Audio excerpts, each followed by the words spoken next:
адамды чарчаткан узак жолдор эмес экен. Мааниси жок багыт, максаты жок жашоо экен. Бир адамдар максат коюп, дүйнөнү кыдырып, шаардан шаарга кыдырат экен. Көздөгөн жерине жетет. А бир адамдар максаты жок, мааниси жок жашоонун айынан иштен үйгө, үйдөн ишке барып атып, үстүнөн оор жүк баскандай чарчап, көңүлсүз. Жаратканды унутуп, мааниси жок, үмүтсүз жашоодон Аллахым ар бирибизди сактасын.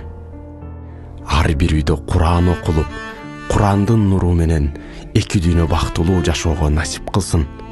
Алланы унутуп, үйүн мүрзөдөй кылып, жан дүйнөсүн кыйнагандарга жаратканым туура багыт көрсөтсүн.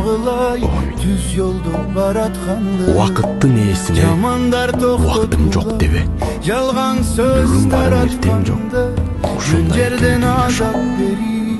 жүрөктү канатканды көрө албай баратабыз, ийгилик жаратканды.